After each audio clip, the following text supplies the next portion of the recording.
أعوذ بالله من الشيطان الرجيم. بسم الله الرحمن الرحيم.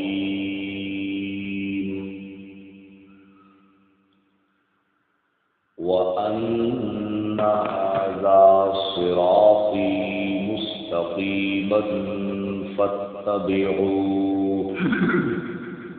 ولا تتبعوا السبل فتفرق بكم عن سبيله ذلكم وصاكم به لعلكم تتقون.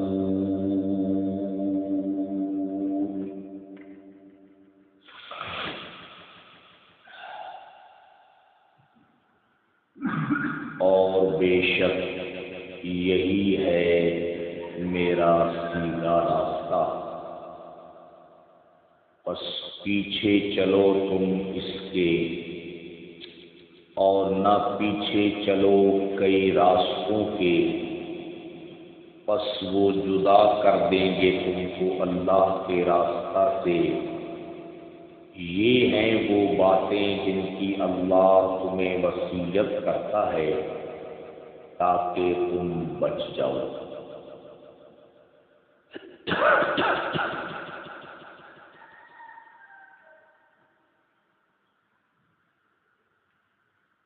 کل کے درس میں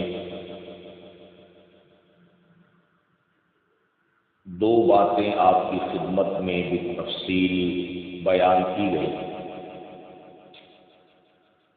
جن کا مختصر خلاصہ یہ ہے کہ صراط مستقیم کے قرآن مجید میں مختلف نام ذکر کیے گئے ہیں۔ یہاں پر اسے صراط مستقیم کا نام دیا گیا، اور کسی مقام پر اسے فی سبیل اللہ کا نام دیا گیا، یعنی اللہ کا راستہ، اور کسی مقام پر اسے سبیل المؤمنین قرار دیا گیا، یعنی کن کا راستہ؟ مومنین کا راستہ۔ اور یہ جو راستے کا لفظ ہے قرآن مجید میں، اس کے لیے تین لفظ استعمال ہوئے۔ سبیل کا لفظ بھی استعمال ہوا ہے، جیسے کہتے ہیں فی سبیل اللہ، یعنی اللہ کے راستے میں۔ اسی طرح آپ دیکھ رہے ہیں اہدنا الصراط، صراط کا لفظ بھی استعمال ہوا ہے، اور اسی طرح طریق کا لفظ بھی استعمال ہوا ہے۔ جس طرح قرآن مجید میں صراط مستقیم ہے، اسی طرح طریق مستقیم بھی ہے۔ سورۃ الاحقاف کے اختتام پر جو جنات آئے تھے وادی نخلہ میں، پھر وہ واپس اپنی قوم کے پاس تشریف لے گئے، مسلمان ہو گئے، تو اپنی قوم کے سامنے جو انہوں نے تقریر کی تھی اس میں یہ الفاظ تھے کہ یہدی الی الحق وَإِلَىٰ طَرِیقٍ مُسْتَقِیمٍ، کہ یہ پیغمبر جو ہے یہ حق اور سچ کا راستہ دکھلاتا ہے، وَإِلَىٰ طَرِیقٍ مُسْتَقِیمٍ، اور سیدھا راستہ دکھلاتا ہے۔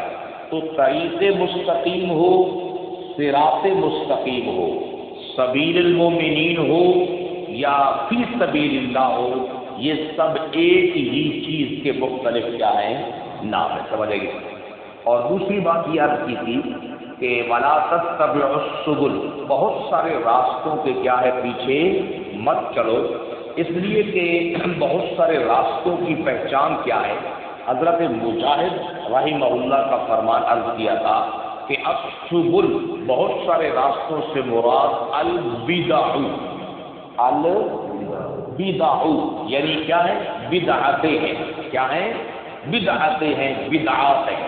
اور جب بدعات کسی بھی جماعت میں، کسی بھی جگہ کے اوپر آ جاتی ہیں تو پھر ایک بدعت پر اکتفا نہیں کیا جاتا، بلکہ پھر آگے بدعات در بدعات مختلف کیا ہے نکلتی چلی جاتی ہیں، جس کی بنیاد کے اوپر پھر وہ ایک راستے پر نہیں رہ سکتے، پھر ضروری ہے کہ کئی راستے ان میں کیا ہیں بن جائے۔ سمجھ آئی؟ بات تو بڑی بھاری ہے، لیکن آپ کے لیے میں مثال کے طور پر سمجھانے کے لیے عرض کر دیتا ہوں کہ بدعات جو ہیں ان کا جو ایک شاخانہ ہے، اس کا جو اگر آپ دیکھنا چاہیں کہ ایک راستہ نہیں بلکہ کئی راستے، پھر کئی راستوں کے آگے کئی راستے در راستے، سمجھ گئی؟ آپ مثال کے طور پر پہلے ہم اپنی بات کر دیتے ہیں، ہمارا چونکہ ایک علمی سلسلہ جو ہے وہ علماء دیوبند کے ساتھ وابستہ ہے۔ اب وطن عزیز کے اندر علماء دیوبند سے منسوب صرف ایک طبقہ ہے یا طبقے در طبقے ہیں؟ یہ جو سچی بات ہے اس کو تسلیم کرنا چاہیے نا، سمجھ آئی جناب؟ طبقے در طبقے، اور آپ حیران ہوں گے کہ ایک دوسرے پر کفر کے بھی کیا ہے۔ میں صحیح بات آپ کو بتا رہا ہوں تاکہ جو ہے ہمیں حقیقت کا پتہ چل جائے، سمجھ آئے گی؟ ہم کسی جو ہے نا ایسے ہی بات کے پیچھے نہ چلتے رہیں۔ اس کے پیچھے وجہ کیا ہے؟ اس کے پیچھے وجہ میں ابھی عرض کر دیتا ہوں، سب کی بات کر لیتے ہیں پھر بات عرض کر دیں گے کہ علماء دیوبند سے منسوب ایک جماعت نہیں ہے، کئی طبقے ہیں، پھر آگے طبقوں میں کیا ہے؟ کئی طبقے ہیں، سمجھ آئے گی جناب؟ اور احمد رضا خان صاحب جو ہے ان سے منسوب جو بریلویت ہے اس میں ایک طبقہ ہے یا کئی طبقے؟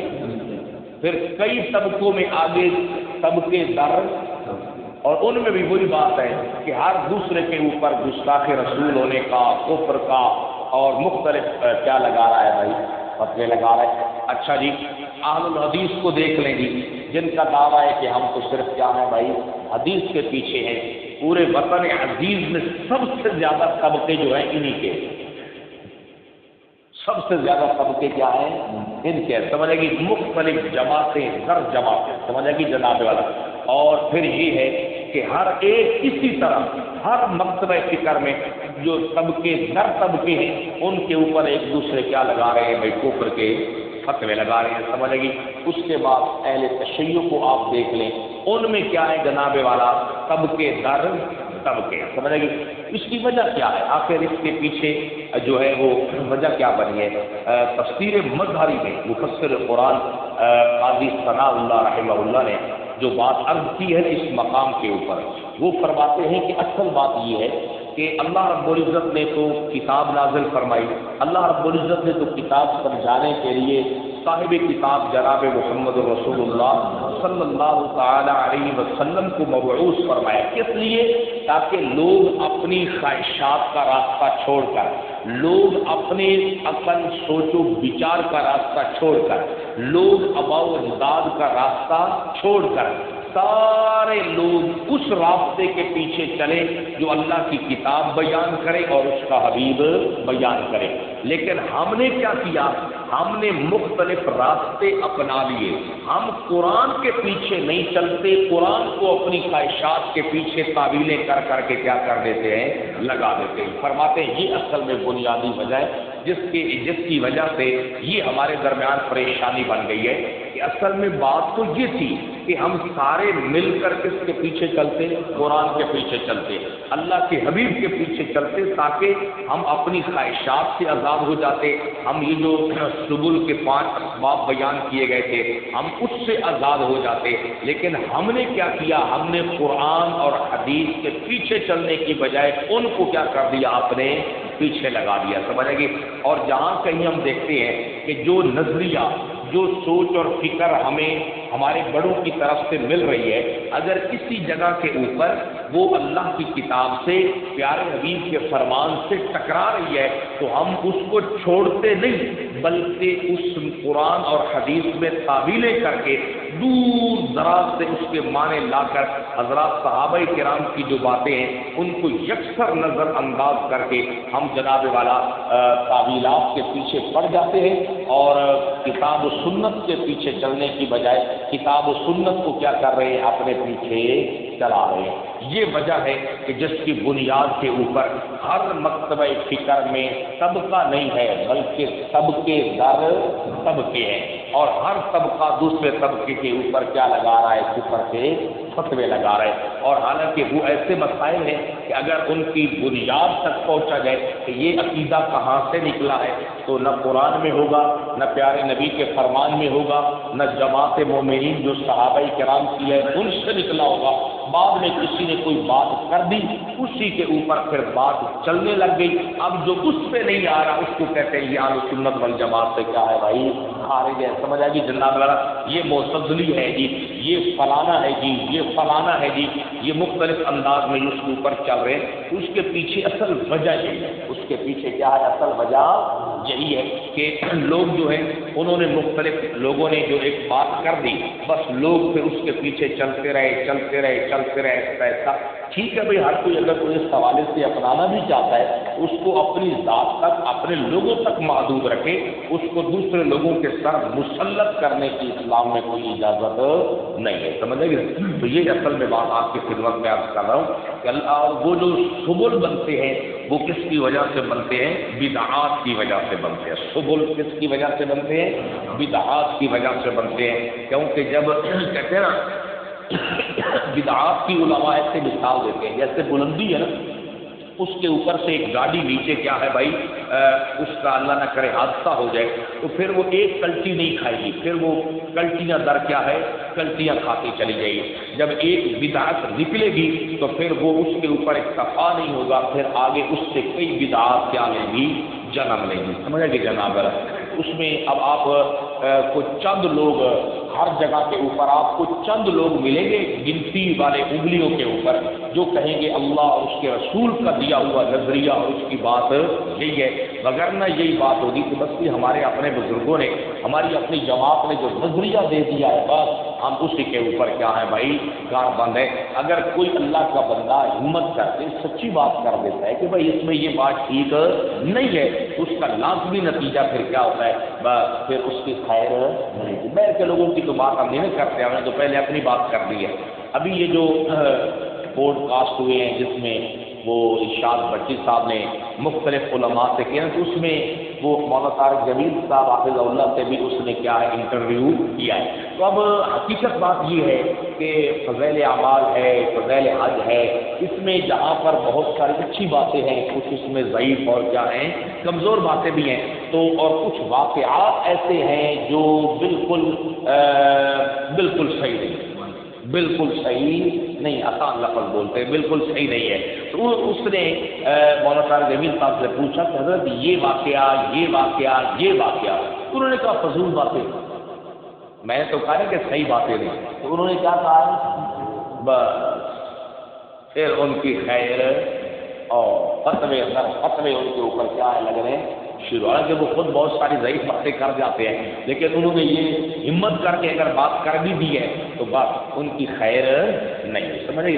اصل بات یہ ہے پھر اس کی تعبیریں شروع ہو گئی، اس کا یہ مطلب ہے، اس کا یہ مطلب ہے، اس کا یہ مطلب ہے، اس کی یہ ترتیب ہے، اس کی یہ ترتیب ہے۔ سمجھا کہ جناب غلط اس قسم کی پھر چیزیں وہ چلنی شروع ہو جاتی ہیں۔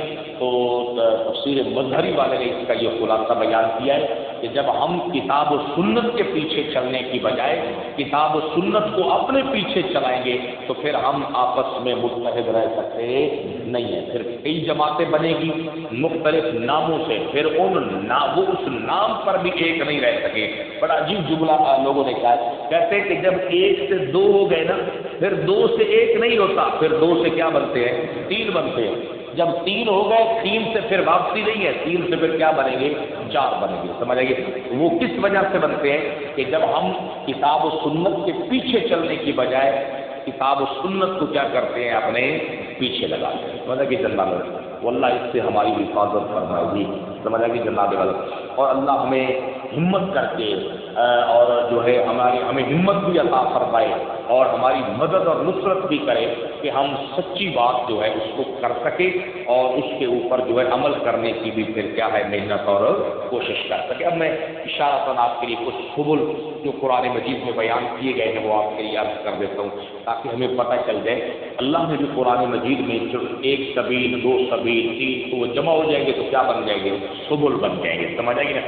یہ دیکھیے 5ویں پارے میں نا بہت تفصیل کے ساتھ اس کا تذکرہ ہو چکا ہے، اب میں صرف آپ کے لیے اشارہ عرض کر دیتا ہوں۔ اللہ فرماتے ہیں الذین آمنوا، وہ لوگ جو کیا لے آئے؟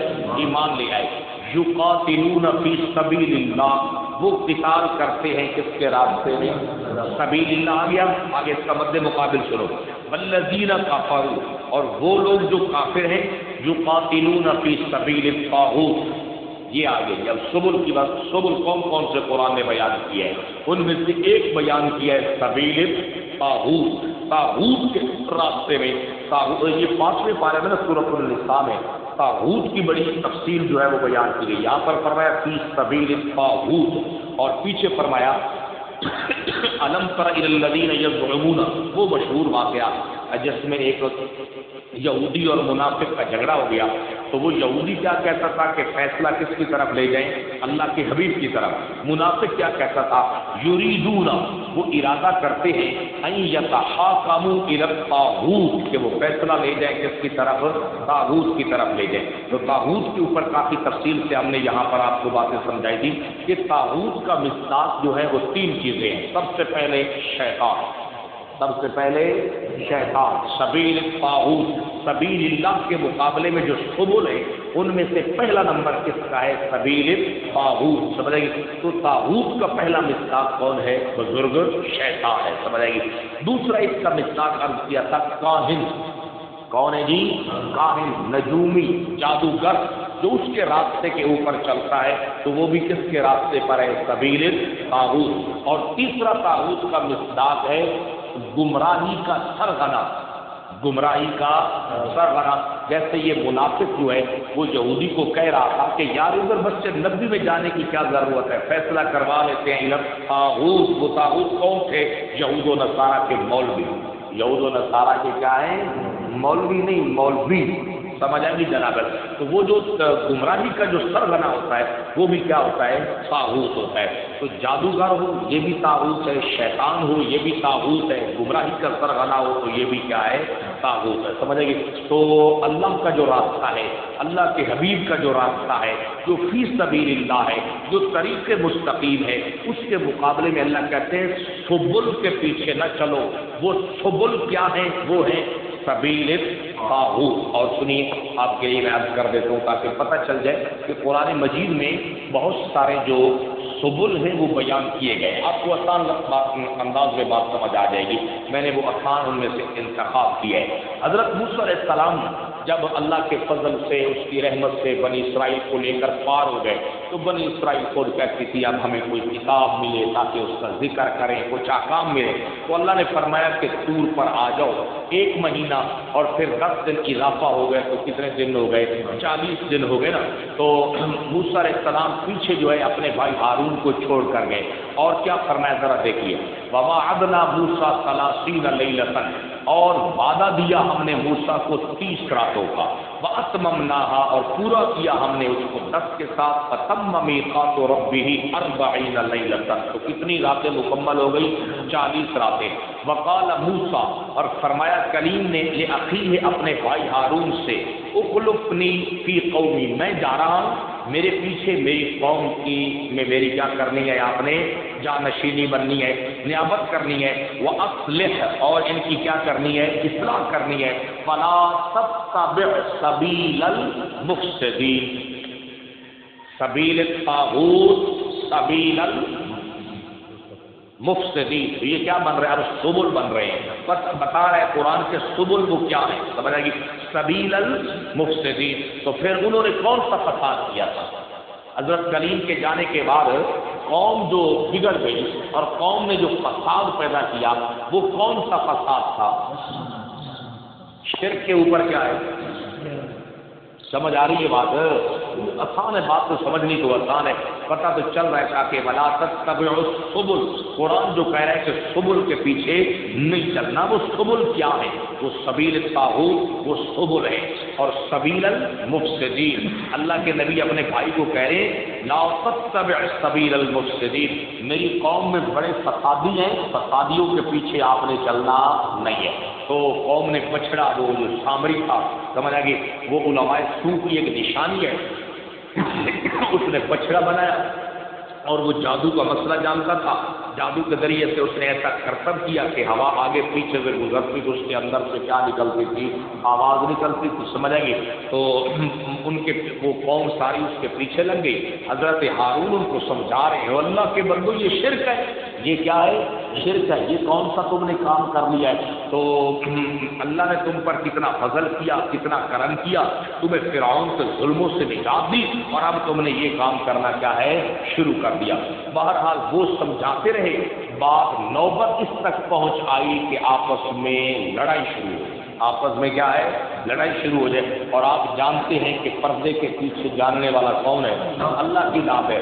حضرت کلیم تو طور پہاڑ پر تھے نا، 40 دن کے بعد جب واپس آنے لگے، اللہ نے بتایا کہ بس آپ کی قوم کا مسئلہ تو کیا ہو گیا ہے؟ پیچھے سے خراب ہو گیا ہے۔ تو حضرت جب واپس تشریف لائے تو قرآن کیا کہتا ہے؟ لما رجع موسیٰ الی قومہ غضبان، ناراض ہو جانا، غصے ہو جانا، یہ بھی اچھی چیز ہے۔ ہر وقت بندہ یہ کہ شرک دیکھے، ہاں ٹھیک ہے، ہاں ٹھیک ہے، ٹھیک ہے، اچھی بات ہے، سمجھ آئے گی۔ بدعات دیکھے، ٹھیک ہے، ٹھیک ہے، بے حیائی دیکھا، ٹھیک ہے، ٹھیک ہے، سمجھ آئے گی۔ اللہ کیا کہہ رہے ہیں؟ جب نبی قوم کی طرف لوٹے اور قوم کو دیکھا کہ بچڑے پر ہے تو نبی خوش ہوئی یا غضبان، سمجھ آئے گی جناب؟ یہ اصل میں یہ غصہ اسی آدمی کو آتا ہے جس کو پتا ہوتا ہے کہ توحید کے مقابلے میں شرک کتنی بری چیز ہے، جس سے پتہ ہے سنت کے مقابلے میں بدعات کتنی بری چیز ہے، جس سے پتہ ہے حیات کے مقابلے میں بے حیائی کے نقصانات کیا ہے، سمجھ آئے گی؟ جس سے پتہ ہے رزق کے حلال کے مقابلے میں سود کی کتنی بڑی مذمت ہے۔ تو غضبان، نبی غصے سے بھرے ہوئے، شاہ صاحب کا ترجمہ غصے میں بھرے ہوئے، آصفا، اور قوم پر کیا کر رہے ہیں؟ افسوس کر رہے ہیں اور اپنے بھائی سے ناراض ہو رہے ہیں۔ بئس ما خلقتمونی من بعدی، اللہ اکبر۔ تو پھر حضرت ہارون نے بتایا بھائی جان بات یہ ہے، میں نے آپ کی قوم کو بڑا سمجھایا ہے، وَقَادُوا يَقْتُلُونَنِي، نوبت اس تک پہنچ چکی تھی کہ اب اگر میں مزید کچھ کہتا نا تو قوم نے مجھے قتل کر دینا، قوم نے مجھے کیا کر دینا تھا؟ قتل کر دینا تھا، لیکن میں نے اپنی ذمہ داری پوری کرنے میں کوئی کمی نہیں چھوڑی۔ قال ابن ام ان القوم استضعفوني، اب دیکھو آپ کو کوئی بات سمجھ تو آ رہی ہے۔ دیکھیں موسیٰ علیہ السلام بھی نبی، ہارون علیہ السلام بھی، دونوں بھائی ہیں نا۔ بڑے بھائی کون ہیں؟ ہارون۔ چھوٹے بھائی کون ہیں؟ حضرت کلیم۔ لیکن حضرت موسیٰ قوم میں بدے ہوئے کنڈو پیچھے میں جو مرضی کریں گے میں، لیکن سامنے تو وہ ہارون کہہ رہے ہیں قال ابن امہ، او میری ماں کے بیٹے، ان القوم استضعفونی، قوم نے تو مجھے کوئی اہمیت نہیں، قوم نے تو مجھے کمزور سمجھا، قوم نے تو مجھے کیا ہے؟ کمزور سمجھا۔ تو معاشرے میں لوگوں کی ضرورت ہوتی ہے، سمجھ آئے گی؟ ایسے لوگوں کی بھی ضرورت ہوتی ہے آپ سے کچھ نہیں کہ صرف بدے ہی رہے تو انہوں نے پتہ لگتا ہے کہ دھیان کریا ہے بابے اور یاری گھر کی ہے نا ودے ہیں یہ یاد رکھا ہے نہ سمجھا ہے پہ۔ تو ایسے لوگوں کا ہونا بھی کیا ہے؟ ضروری ہوتا ہے۔ کچھ لوگ بیچارے بدے بھی ہوتے ہیں، گلا بھی کریں گے ہوتے ہیں، اور سارے کرنا دیکھی جاتے مچھر نہیں بھوک رہا، سمجھ آئے گی؟ کوئی سانوں کی ٹینشن بھی نہیں ہوتی تھی۔ کچھ لوگ جو ہیں کہتے کچھ بھی نہیں لیکن بدے ہوتے، بندے نے دھیان رکھا یار تو آ ہی نہ جائے، وہ بندہ آج ہی تھا ہی ہے، سمجھ آئے گی؟ تو حضرت ہارون جو ہے وہ اپنا گھر سے دل عرض کر رہے ہیں، کہتے میری ماں کے بیٹے ان القوم استضعفونی، قوم نے تو مجھے بالکل صحیح سمجھا، وَقَادُوا يَقْتُلُونَنِي، اور قریب تھا کہ مجھے کیا کر دیتے؟ قتل کر دیتے، وہ میرے دشمن بن گئے اور آپ مجھے پکڑ رہے ہیں۔ فَلَا تُشْمِتْ بِيَ اللَّهَ، میرے اتنے دشمنان ہساؤ نہیں، میرے اتنے دشمنان کیوں کہ موسیٰ علیہ السلام نے کہا کہ اثر گاللہ کی آئی وہ سمجھے پہ اندر بھائی صاحب نے ذمہ لا کے دیا ان کی چکی تھا وہ جنی کنت بہت کچھ کی تھا.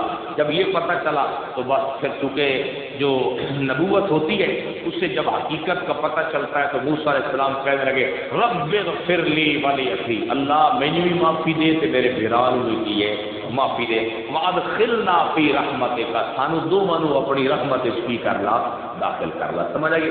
تو یہ دیکھ لیں جی. تو فسادی کون ہے؟ توحید والے، یہ شرک ہے. لا تتبع سبیل المفسدین. سمجھ آئے گی؟ گائے کی پوجا کرنے والے. آپ حیران ہو رہے ہیں کہ اسرائیل نے انڈیا کا بڑا ساتھ دیا، وہ بھی گائے کے پجاری، یہ بھی کس کے پجاری؟ گائے کے پجاری. سمجھ آئے گی؟ تو فسادی توحید والے نہیں ہیں، وہ کون ہے؟ شرک والے. سمجھ آئے گی؟ تو گھوڑے کے پجاری جو ہیں یہ امن پرست ہیں یا فسادی ہیں؟ سمجھ آئے گی؟ اللہ ان کے شر سے بھی حفاظت فرمائے.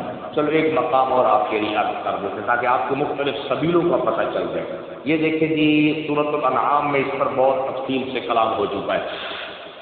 اللہ فرماتے ہیں سورۃ الانعام میں ہی آیت نمبر 55 میں وَكَذَلِكَ نُفَصِّلُ الْآيَاتِ، اور اسی طرح ہم تفصیل سے بیان کرتے ہیں آیات. وَلِتَسْتَبِينَ سَبِيلُ الْمُجْرِمِينَ. سبیل المجرمین، تو سبیل الطاغوت، سبیل المفسدین،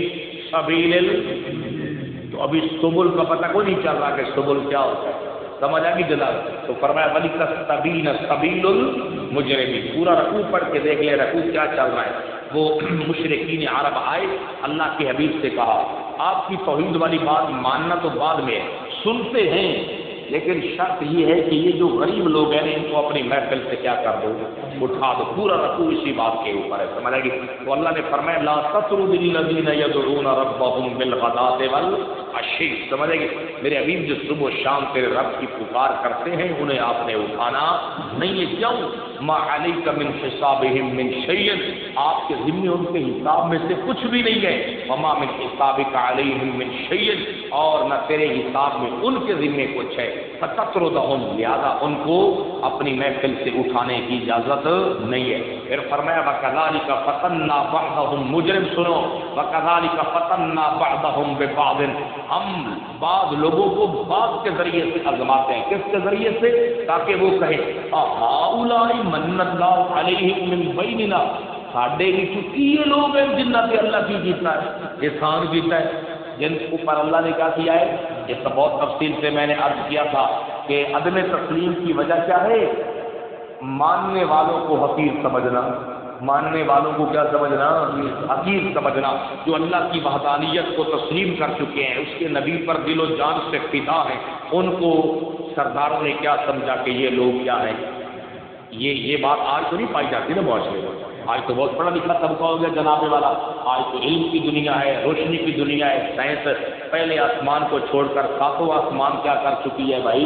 خراب کر چکی ہے جناب والا. اور پھر یہ باتیں کیا ہیں؟ تو مجرم قرآن بتا رہا ہے کہ سبیل المجرمین، مجرمین کا راستہ کیا ہے کہ بندے کے پاس 4 روپے آ گئے اور بندہ سمجھتا ہے کہ اب اگر یہ فضل، یہ عزت، یہ احسان ملنا چاہیے تو مجھے ملنا چاہیے.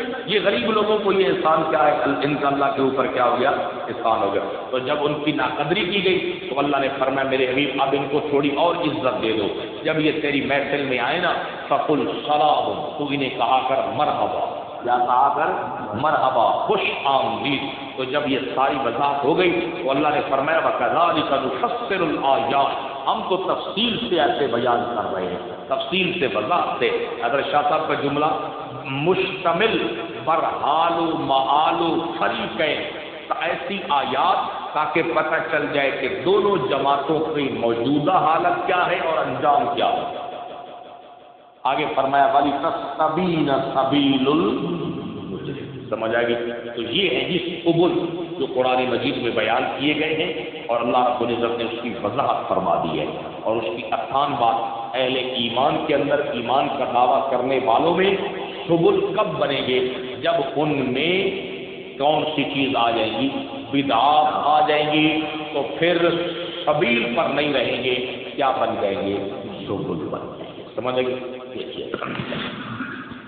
ایک بات رہتی ہے انشاءاللہ، اب یہ آیت مکمل ہو چکی ہے، جو معلومات ہمیں مل سکی ہے وہ حدیث پاک کے اوپر کہ حضور نے متوازی خطوط بنائے تھے، متقاطع خطوط نہیں بنے، اس کی کیا وجہ؟ ترجمہ سنیں، وَأَنَّ هَذَا صِرَاطِي مُسْتَقِيمًا، اور بے شک یہی ہے میرا سیدھا راستہ، فَاتَّبِعُوهُ، اسی کے پیچھے چلو، وَلَا تَتَّبِعُوا السُّبُلَ، اور سبل کے پیچھے نہ چلو، یعنی طاغوت کا راستہ وہ بھی سبل ہے، مفسدین کا راستہ وہ بھی سبل ہے، مجرمین کا راستہ وہ بھی کیا ہے؟ سبل ہے۔ اور آپس میں اگر متحد رہنا چاہتے ہو تو سنت کے راستے پر گامزن رہو، جب بدعات آئیں گی تو پھر سبیل نہیں رہے گا بلکہ کیا بن جائیں گے؟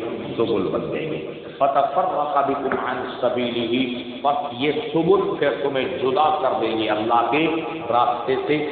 ذَلِكُمْ وَصَّاكُمْ بِهِ لَعَلَّكُمْ تَتَّقُونَ، یہ ہیں وہ باتیں جن کی اللہ تمہیں وصیت کرتا ہے تاکہ تم بچ جاؤ۔